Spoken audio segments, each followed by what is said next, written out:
Singer music director Bhavadharani அவர்கள் இறந்துட்டாங்க. Cinema இண்டஸ்ட்ரியில் இருக்கக்கூடிய எல்லாருக்குமே ஒரு மிகப்பெரிய ஷாக்காக இருந்துகிட்டு இருக்கு. அண்ட் நிறைய செலிபிரிட்டிஸ் அவங்களோட கண்டோலன்ஸை தெரிவித்து வந்துட்டு இருக்க இந்த ஒரு நிலையில் சூப்பர் ஸ்டார் ரஜினிகாந்த் அவர்கள் இளையராஜா அவர்கள் டைரக்டாக கால் பண்ணி பேசியிருந்திருக்காரு. அண்ட் அந்த காலில் ரெண்டு பேரும் ரொம்ப நேரம் பேசியிருந்திருக்காங்க. அதில் இளையராஜா அவர்கள் பவதாரணிக்கு நடந்த எல்லா விஷயத்தையும் அவர் கேட்டு தெரிஞ்சிட்டு இருந்திருக்காரு. அண்ட் ரஜினிகாந்த் அவர்கள் அவரோட கண்டோலன்ஸையும் இளையராஜா அவர்களுக்கு தெரிவிச்சிருந்திருக்காரு. ரஜினிகாந்த் மற்றும் இளையராஜா அவங்களோட கெரியரை ஒன்னா தான் ஸ்டார்ட் பண்ணியிருந்தாங்க. அண்ட் ரஜினிகாந்த் அவர்களோட ஆரம்ப காலத்துல இருந்து இளையராஜா அவர்கள் தான் அவரோட படங்களுக்கு அதிகமாக மியூசிக் பண்ணியிருந்திருக்காரு. அண்ட் அது மட்டும் இல்லாமல் பவதாரணி அவர்களை ரொம்ப சின்ன வயசுலேருந்தே ரஜினிகாந்த் அவர்கள் பார்த்துட்டு இருந்திருக்காரு. கிட்டத்தட்ட பவதாரணி அவர்கள் ரஜினிகாந்த் அவர்களோட இன்னொரு மகள் மாதிரி தான். அண்ட் அப்பா ஸ்தானத்தில் இருக்கக்கூடிய ரஜினிகாந்த் அவர்கள் இந்த நியூஸை கேட்டதும் அவரும் பயங்கரமாக உடைஞ்சிட்டாரு அப்படின்ற மாதிரி நியூஸ் தான் நம்மளுக்கு கிடைச்சிருக்கு.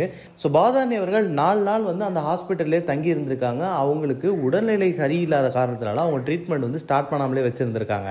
இது மட்டும் இல்லாமல் பவதாரணி அவர்களோட கடைசி ஆசையாக இளையராஜா அவர்களை பார்க்கணும் அப்படின்றது காரணத்துக்காக அவங்களே ஹாஸ்பிட்டல்லேருந்து தனியாக ஒரு கேப் எடுத்துகிட்டு நேராக இளையராஜா அவர்களை போய் பார்த்துட்டு அதுக்கப்புறம் அவங்க ஹாஸ்பிட்டல் போயிருந்திருக்காங்க. ஸோ இந்த ட்ராவலில் அவங்களோட உடல்நிலை சரியில்லாத காரணத்தினால அந்த இடத்துல இருந்த மைல்டான பொல்யூஷன் கூட அவங்க பாடியை அக்செப்ட் பண்ணிக்க முடியல. ஸோ அந்த ஒரு காரணத்தினால அவங்களுக்கு மூச்சு திணறல் நைட்டே ஏற்பட்டிருந்திருக்கு.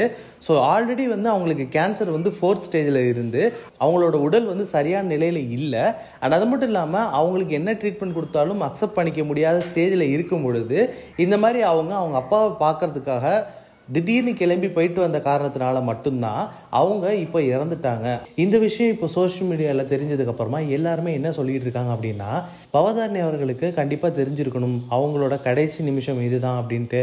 ஸோ அந்த ஒரு காரணத்தினால அவங்க அப்பா அவங்க கடைசியாக பார்த்துடணும் அப்படின்றதுக்காக அவங்களே டைரெக்டாக அவங்க அப்பாவை போய் பார்த்துட்டு வந்திருக்கலாம் அப்படின்ற மாதிரியும் நிறைய பேர் சொல்லிட்டு இருந்துட்டு இருக்காங்க.